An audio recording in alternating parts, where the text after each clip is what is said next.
Hello! Aujourd'hui, je te retrouve pour ce tout premier épisode d'Aussi, un épisode qui sera orienté sur le départ.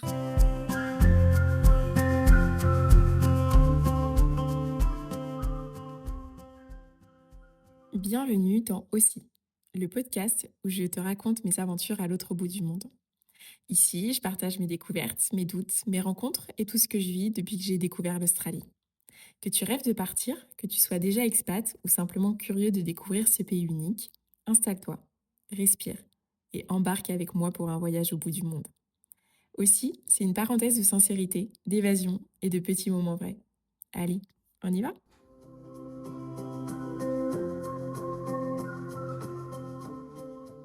Choisir de partir. Ok, mais ça devient d'où? Quelles sont les raisons qui te poussent à quitter ton travail? T'es sûrement en CDI avec un bon poste, ou pas d'ailleurs, il n'y a pas de jugement. À t'éloigner de ta famille, tes amis, vider ton appart, vendre tous tes biens, meubles, voitures, fringues.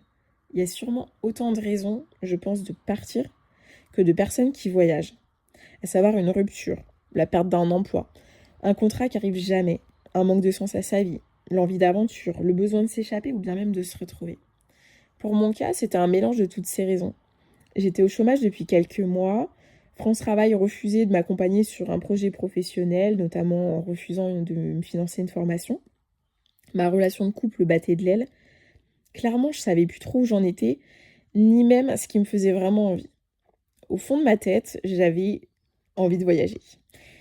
Et j'avais des amis qui étaient en Australie, un pays qui m'attire depuis de nombreuses années, de par ses paysages, son climat, sa culture. Donc j'ai fait quelques recherches sur le PVT, et puis très vite j'ai eu envie de partir à mon tour. Mais je vais pas te cacher que lorsque j'ai vu tout ce qu'il fallait mettre en place pour partir, j'ai paniqué. Que ce soit d'un point de vue en France sur l'avant-départ, dans mon cas, il fallait que je déménage, je devais faire mon passeport parce que j'en avais pas à ce moment-là. J'avais besoin de refaire également certains vaccins qui n'étaient plus à jour, souscrire à une assurance, faire ma demande de permis international.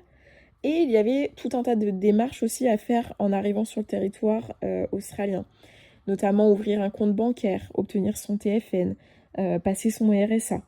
Plein de petites choses comme ça. Et je me suis dit, je fais, oh là là, mais en fait, il y a plein de trucs à faire. C'est pas genre juste, je fais ma demande de PVT, je prends mon billet d'avion, je claque des doigts et j'arrive là-bas.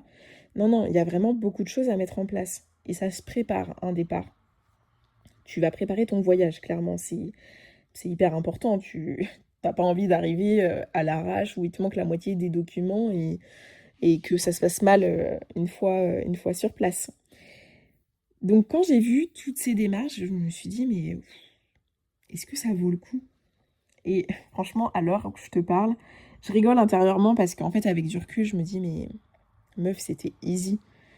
Et pour autant, aujourd'hui, je suis dans la même situation. Je ne peux pas m'empêcher de me dire que c'est facile quand on l'a fait, mais c'est pas si évident que ça quand on est en plein dedans. La clé, pour moi, c'est de faire des listes. Visuellement, on voit toutes les étapes par lesquelles on doit passer. Et surtout, moi, ce qui me rassure, en fait, ça va être de cocher des cases au fur et à mesure. Comme ça, je sais où j'en suis. Je vois que j'avance et je sais ce qu'il me reste à faire. Comme je te le disais, aujourd'hui, je me retrouve de nouveau dans le départ. Je souhaite m'expatrier en Australie. Je te raconterai mon parcours à travers différents épisodes, mais après y être allée 2 fois, je sais que ma place, elle est là-bas. Je veux vivre en Australie, j'en suis intimement convaincue, et je vais me donner tous les moyens d'atteindre mes objectifs. Sauf qu'aujourd'hui, mon départ, il est définitif. Et là, crois-moi, c'est loin d'être facile. Parce que c'est pas comme il y a 6 ans où je pars avec un PVT en me disant oh, c'est bon, je pars pour un an, je reviens après. Là, c'est faire une croix sur ma vie en France. Alors, faire une croix, c'est un petit peu beaucoup, mais clairement, c'est me dire que ma vie en France, j'y mets un terme et je vais me créer une nouvelle vie dans un autre pays, à l'autre bout du monde, loin de ma famille, loin de mes amis, où je vais recommencer à zéro. Tous les jours, je suis partagée entre les doutes et en même temps la certitude de vouloir repartir. Il faut savoir que moi, j'ai toujours détesté les ruptures, les au revoir, quitter un endroit dont je suis attachée. C'est vraiment très compliqué pour moi. Pour te donner quelques exemples, quand j'étais plus jeune, j'ai adoré mes années lycée. À chaque fois que je passais devant mon lycée en voiture avec mes parents, je leur disais «Mon lycée!» Je pense qu'ils me prenaient un peu pour une gogole, mais c'est pour te dire à quel point Pour moi, cet endroit, il avait de l'importance. C'était l'endroit où je retrouvais tous les jours mes amis, où je grandissais, où je créais un peu ma personnalité, où je me sentais bien en fait à cet endroit-là. Donc j'y étais énormément attachée. Le jour où j'ai dû le quitter et en partir, bah j'avais de la nostalgie, hein, je vais pas te mentir, hein, c'était compliqué. Tout comme pour moi, c'est énormément compliqué de rompre avec une personne. Je préfère 1000 fois me faire larguer plutôt que de devoir quitter quelqu'un. Vraiment, genre, ça me rend malade. Tout pareil, genre, je suis super triste quand je dois dire au revoir à des personnes en voyage. Parce que je sais que pour certains, bah, ce sera sûrement la dernière fois qu'on se verra. Et là, aujourd'hui, je t'avoue que j'ai pas du tout envie de quitter mon appartement. Il est trop cool, c'est mon petit cocon. Ni même de quitter ma ville. J'habite au Sable, en Vendée. Clairement, j'ai les pieds dans l'eau. Te dire qu'après ton shift, parce que je travaille en restauration, tu peux aller à la mer. Oui, je sais, c'est l'océan, mais ici on dit qu'on va à la mer. C'est un peu bizarre, mais c'est comme ça. Pareil, genre je me suis fait plein de potes ici. C'est une ville où j'ai eu beaucoup de mal à me sentir chez moi. Ça fait 4 ans que j'habite ici et je pense que ça fait 2 ans et demi, 3 ans où je me sens à ma place parce que maintenant, j'ai réussi à me créer mon groupe d'amis. Je suis attachée à certains lieux. J'ai vraiment commencé à m'y sentir bien, parce que mine de rien, être dans une ville qui est saisonnière, je trouve que c'est pas évident. Parce que l'hiver, il n'y a pas grand monde. T'es avec les locaux. Alors aujourd'hui, j'adore ça.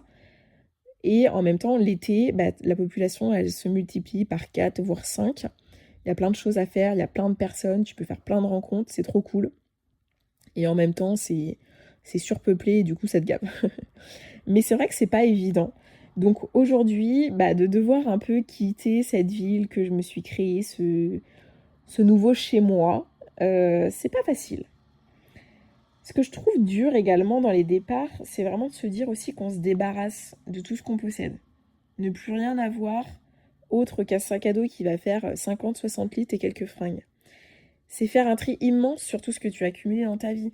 Parfois, beaucoup de trucs pardon, qui ne te servent pas à grand-chose au final. Enfin, à chaque fois que je déménage, je me dis oh, mais mon Dieu, j'ai entassé tout ça dans mon appart, alors que je me sers pas de la moitié des objets. J'ai des fringues à en crever. Je ne porte même pas la moitié des fringues que j'ai dans mon armoire. Cette facilité qu'on a à accumuler les choses, c'est... Et c'est là qu'en voyage, tu vas te rendre compte que finalement, en fait, voyager léger, c'est vraiment la chose la plus importante parce que porter ton backpack qui va faire, je sais pas, 13-20 kilos en fonction du sac à dos que tu as choisi et de ce que tu as mis dedans, et ben quand tu voyages souvent, c'est chiant de porter tout ce poids. Et pour autant, tu as l'impression de ne pas avoir grand-chose dans ton sac. Donc, dans le voyage, faut savoir faire des tri. Et là où c'est aussi assez compliqué, c'est de faire des tris parmi les souvenirs, les objets auxquels tu accordes énormément d'importance, qui t'ont été offerts par exemple par ta famille, par tes amis. Parce que partir à l'autre bout du monde, bah, tu as envie aussi de t'attacher à quelques souvenirs qui voilà, te font te sentir un petit peu chez toi. Donc, ça, c'est loin d'être facile, mais il faut passer par là. Donc pour moi, toutes ces petites choses, ce sont les aspects négatifs du départ. Parce qu'en fait, en vrai, ce sont tout simplement tes peurs et honnêtement, elles sont justifiées. Personnellement, dans ma démarche actuelle, je dois partir avec un student visa. Alors je t'expliquerai dans un autre épisode pourquoi, mais du coup, c'est des frais financiers qui sont super importants. Donc oui, j'ai des vraies peurs et elles sont justifiées.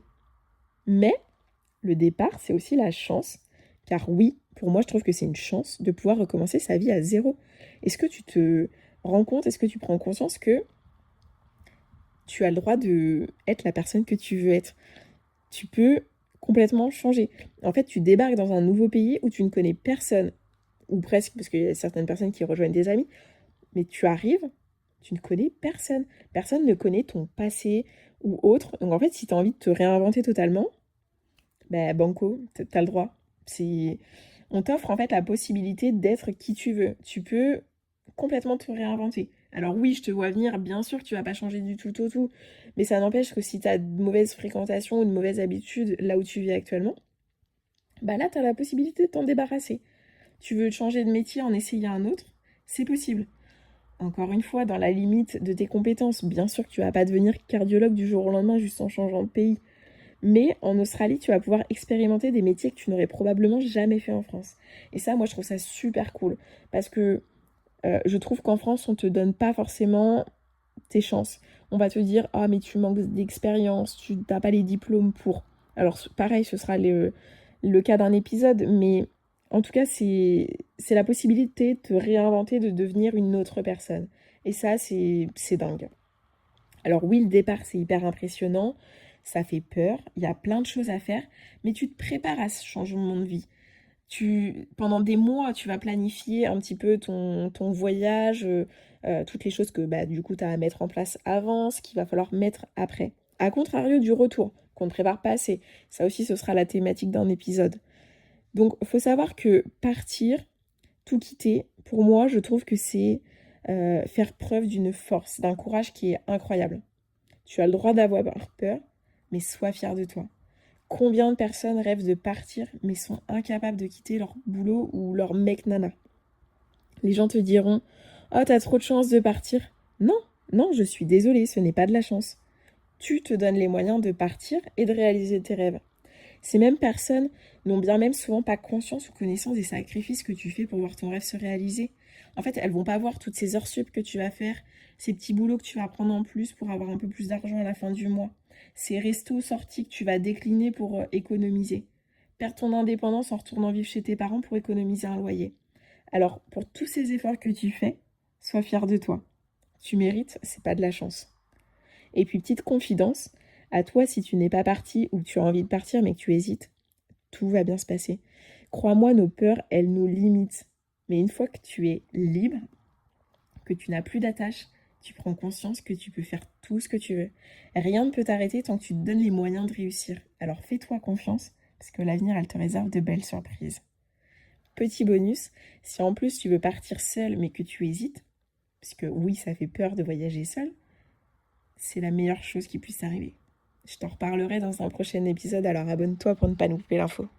Si tu as aimé cet épisode, n'hésite pas à le liker, à mettre un petit commentaire, à le partager ou même à t'abonner. Ça m'aide beaucoup et ça m'encourage à continuer à vous proposer du contenu. Alors merci et à bientôt sur aussi.